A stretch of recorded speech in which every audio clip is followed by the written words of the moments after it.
नवी मुंबईमधल्या मोरबे धरणाच्या क्षेत्रामध्ये महापालिका आयुक्त कैलास शिंदे यांच्याकडून पाहणी। धरणामध्ये 85 दिवसांचा पाणीसाठा शिल्लक असल्याची माहिती आहे। नागरिकांना पाणी जपून वापरण्याचं आवाहन।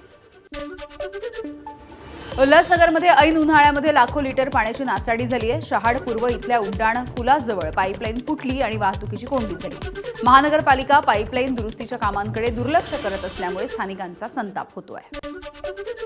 दादर पश्चिमेतल्या रानडे रोड परिसरामध्ये भारत पेट्रोल पंपावरती झाड कोसळलंय। सुदैवाने या घटनेमध्ये जीवितहानी झाली नाहीये, कोणाला दुखापत झाली नाहीये। अग्निशमन दलाकडून झाड हटवण्याचं काम सुरू। मुंबई गोवा महामार्गावरची वाहतूक कोंडी अद्यापही कायम आहे। माणगाव इंदापूर शहरामध्ये वाहनांच्या लांबच लांब रांगा। मागच्या 7 दिवसांपासून वाहतूक कोंडीचा प्रश्न कायम असल्यामुळे वाहन चालकांचा संताप। हिंदी पार्श्वभूमी असूनही 10वीच्या विद्यार्थिनीचं मराठी विषयामध्ये घवघवीत यश। परिवहन मंत्री प्रताप सरनाईक यांनी मुलीच्या घरी जाऊन अभिनंदन केलंय।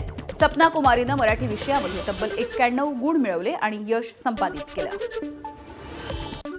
खंडोबा मंदिराच्या मुख्य गाभाऱ्याला आंब्यांची आकर्षक सजावट। गुरव कोळी घडशी समाज संघटना आणि जेजुरी आणि मार्तंड देवस्थान यांच्या वतीने 151 डझन आंब्यांची सजावट करण्यात आली। या सगळ्या आंब्यांचा रस उद्या प्रसाद म्हणून वाटप केला जाणार आहे।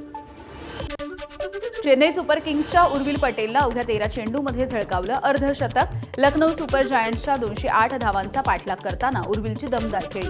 उर्विल पटेलची यशस्वी जयस्वालच्या रेकॉर्डशी बरोबरी।